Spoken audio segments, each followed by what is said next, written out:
It's a new brand world. Thanks, I stole that. It's the opening line of a 1997 Fast Company article written by McKinsey alum Tom Peters, titled The Brand Called You. In it, Peters lays out a grim picture of the future, where the American dream has shifted away from starting your own business to starting your own brand. Your product is called Extreme Blue! Stick it in your face hole! No more aspirations of white picket fences, but instead that's been replaced by real estate on the internet. Regardless of age, regardless of position, regardless of the business we happen to be in, all of us need to understand the importance of branding. We are CEOs of our own companies, Me Inc. To be in business today, our most important job is to be head marketer for the brand called you. There you go, there's the title. Sick, tight, cyber awesome! Seriously, you need to go read Tom's article because the fact that it came out in 1997 is depressing. We've been living in the new brand world since the last time the Michigan Wolverines won the national championship. Go Blue. Check out this other Peters quote. Behemoth companies may take turns buying each other or acquiring every hot startup that catches their eye. Mergers in 1996 set records. Records, you say. Hollywood may be interested only in blockbusters, and book publishers may want to put out only guaranteed bestsellers. But don't be fooled by the frenzy at the humongous end of the size spectrum. The real action is at the end. The main chance is becoming a free agent in an economy of free agents. Ugh. What he's describing there is basically just the gig economy, the same one that artists like myself are forced to participate in. Hopping from project to project, constantly updating a demo reel, networking and hustling, and above everything else, always curating and selling that image of you. A always be B, C closing. Always be closing. In fact, while I was working on this video, Vox released an article about this very topic. It's called Everyone's a Sellout Now by Rebecca Jennings. It's a great read, and it really is kind of the reason why I'm starting a YouTube channel. Spoiler warning, there's a quote in the article that's like, if you're a little too knowledgeable about PR, you start to become way too aware of things like posting schedules, and it's impossible to be punk anymore. God, that hurts my soul. So when people ask me what my YouTube channel's about, they're really asking me how I plan on selling out. I usually give this vague answer like, oh, I'm trying to build up a natural audience so I can publish a book, or something to that effect. I always kind of had that in the back of my mind as like the reason why I might start a YouTube channel someday. And now that I've read Rebecca's article, it's like, no, that's the reason I need to do it. Dead presidents, Mr. B! I'm not gonna get picked up by some risk-averse megacorp if they've never heard of me. Artists need to package themselves as products for buyers to consume. Or as my girl Naomi Klein puts it, neoliberalism has created so much precarity that the commodification of the self is now seen as the only route to any kind of economic security. Love me some Naomi Klein. I'm going to be doing a video about the shock doctrine eventually. That's from Naomi's book No Logo, which came out 2 years after Tom's article in 1999.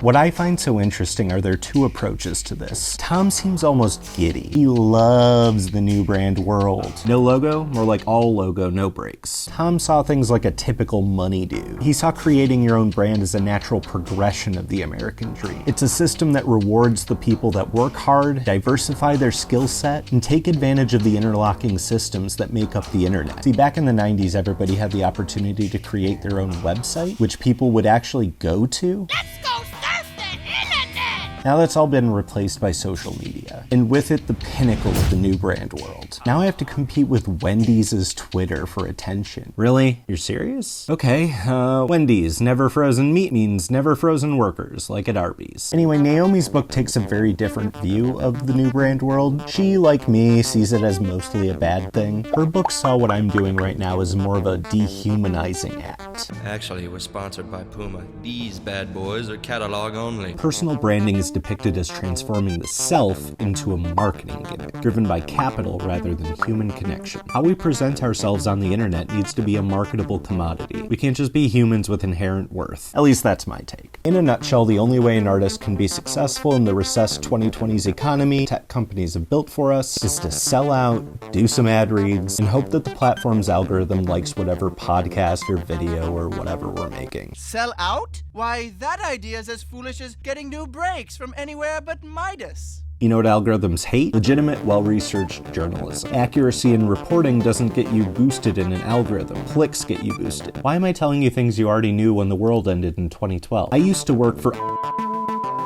Like everybody else that worked at a pop culture website, I got laid off. Shocker. We got bought by a holding company, gutted, and now there's like 10 employees left. Fun.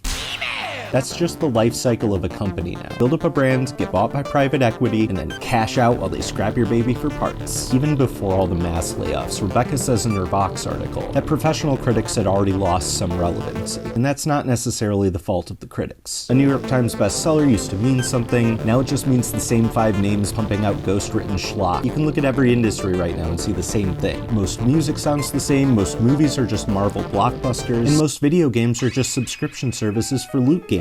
There's nothing to really critique anymore other than the unflinching, unfeeling systems of capital that created it all. So obviously because of this, media journalism has been replaced by the very byproducts of the platforms that killed it off. Me. In the Vox article, Rebecca quotes a Defector article by Israel Daramola. Links in the description for all this, by the way. Israel describes this new criticism as a loose collection of YouTubers and influencers who feed slop to their younger audiences. And fan communities that engage with culture solely through their obsession with a particular pop act. Formerly legitimate websites are struggling to keep up with clickbait. That's why you can't stop hearing about Travis Kelce and relationship. It's all tabloids all the way down, baby. We're rich, Mr. B! Bling, bling. So it's us, the influencers and online hucksters, that have killed the industry, degrading Sports Illustrated into a AI tabloid. Right? Or is it perhaps that other thing I mentioned? What did I call it? The unflinching, unfeeling systems of capital? Social media algorithms? Ads and legalized spam. Whatever it is, here I am, and now you just have to deal with it. I am now. By the by, could I have $2 million? So if my life goal for this channel is to, say, publish a book, it is. How can I use YouTube and personal branding or whatever to achieve that goal? And by osmosis, how can you, the viewer of this video, take that knowledge and use it for yourself like some kind of thief? I mean, let's be real, you probably don't care if I get published or not. Bro, are you just sitting there watching a video, bro? Nerd. Lame. That's stupid, bro. You need to be out there hustling, bro. Let me tell you about your brand, your personal f***ing brand. I'm gonna show you how to make f***ing bucks, bro. Big time f***ing bucks.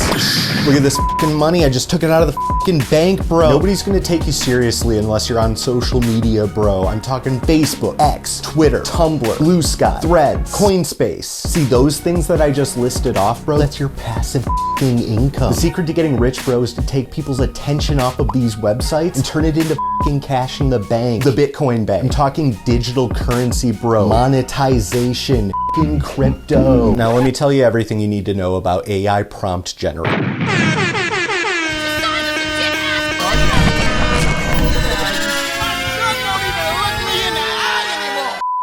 I'm not going to be telling you about AI prompt generation or how to make hella sick money on the internet. What I am going to tell you about is a book that could be misconstrued for both of those things. This is The Formula by Albert Laszlo Barabasi, and it's one of the most interesting books I've ever read in my life. It's also another video I'm going to be making in the future, so that's why I bought it. In this book, Albert lays out the 5 keys to achieving success at pretty much anything: sports, science, art, whatever. And this isn't like a self-help book, it's more of like a how other people define success and how you find success in other people's eyes kind of thing through science. I'm not talking about indie success, I'm talking about the big times. Tom Brady, Mr. Beast level success. Let's get a brand merger.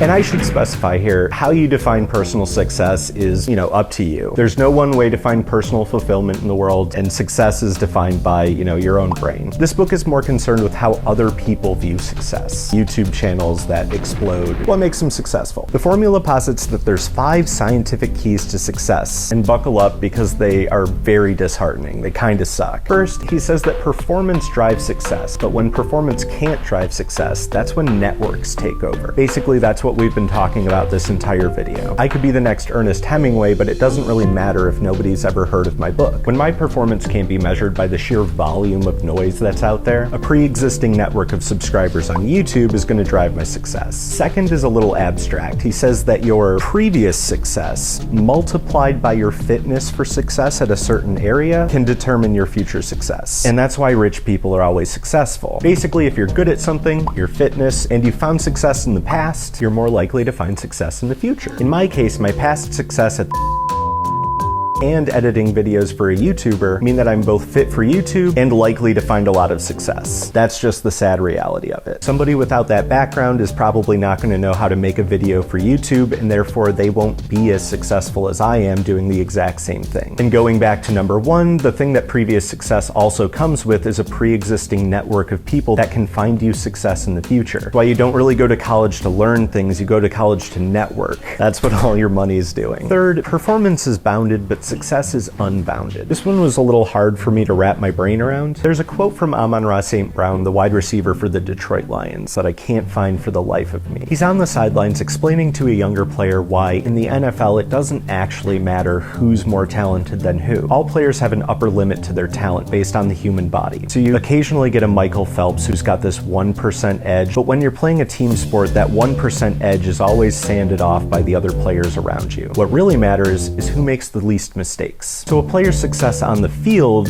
is bounded, but a player's success off the field is unbounded. Travis Kelce is the most famous tight end in the league, but that's not because he's the best tight end in the league. That's Sam Laporta. Travis Kelce is dating and that makes him the most successful tight end in the league. That's where I was tripping up with the difference between the two. And that's really what this book is about. We're talking about commercial success here, not in relation to like your stats and whatnot. But the other thing about Travis Kelce is that he also has the best quarterback in the league. That's why the Kansas City Chiefs have won this 3 times out of the last 5 years. That's also the explanation for number 4, why usually a single individual will receive all the credit for everybody else's work. This is true in sports, this is true in science, this is true in every single field you'll ever be in. Now, this one's kind of irrelevant to me right now because I am an individual making a YouTube channel, writing my own book. Yeah, I edited this video myself and I'll do it again. But if I do ever get an editor, then they'll be like me. I work for a much more successful person and he gets all the credit. Sure, Einstein developed his theory of relativity, but he had help from the science community and everybody that came before him as well. I've always been the Travis Kelce to somebody else's Patrick Mahomes. Now I'm stepping into the game, like MJ playing baseball. Then finally, number 5, with persistence, success can come at any time. I'm 35 years old. Is that too old to get into a social media website? No, of course not. There's no such thing as too old to be successful. How old was the guy that got famous for skateboarding down the road to Fleetwood Mac while drinking cranberry juice? How many videos did he put out before that? You can find success as long as you are persistent at something and you have a reasonable amount of talent at it. So that's this science guy's formula for success. How can we use this science to dismantle everything that's holding other people back from being successful? Albert closes this book out by going back to number 1. He talks about how important it is for successful networks to lift people out of poverty. But that's for a later video.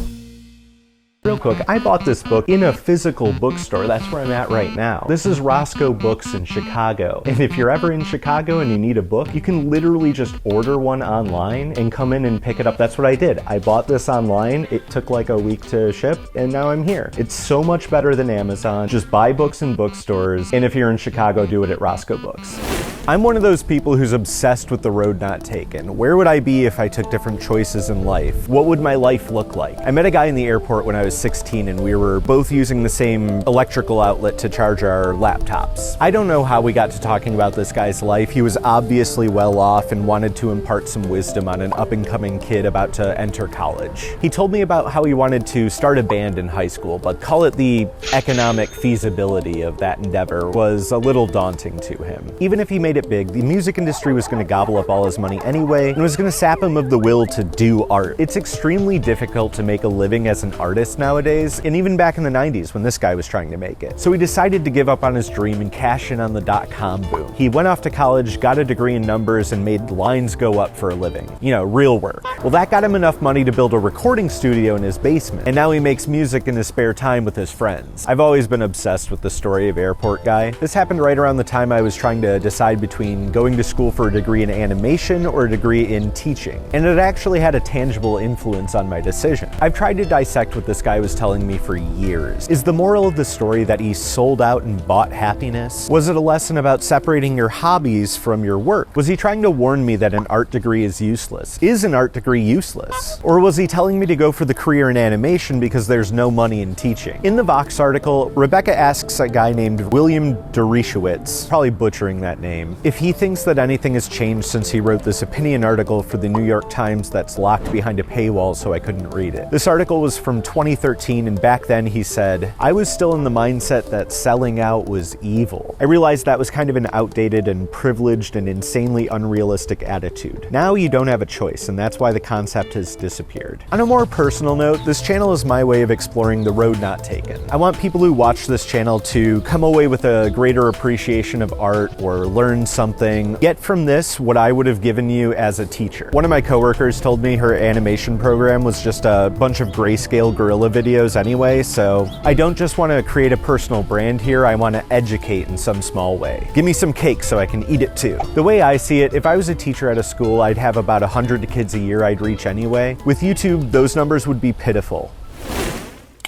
All right, we're running a little late here, so we gotta wrap this baby up. What can you expect from this channel? Well, let me start by telling you a little bit about my inspirations. The first channel that got me into YouTube as like a platform was Every Frame a Painting. God, I can't believe how old that channel is now. It was the first time I'd ever seen a video essay, and it immediately struck me as, ooh, content for me. As stated earlier, I used to work for so I want to kind of combine that energy together, use satire to talk about art. That also means I've got a few connections in my success network, so I've lined up a few interviews, ranging from nobodies you've probably never heard of, like Mark Rober, to the esteemed host of the Dice Exploder podcast, Sam Dunawalt. And of course, next week, we've got Ray Naylor, author of The Mountain and the Sea. Speaking of authors, since I also want to get a book published myself, I'm going to be talking a lot about books, like The Formula by Albert Laszlo Barabasi, The Shock Doctrine by Naomi Klein, Ogres by Adrian Tchaikovsky, The Deficit Myth by Stephanie Kelton, one of my favorites I read last year, and I want to use these books as like framing devices to talk about topics that interest me. Basically, if you liked this video, you know what buttons to hit.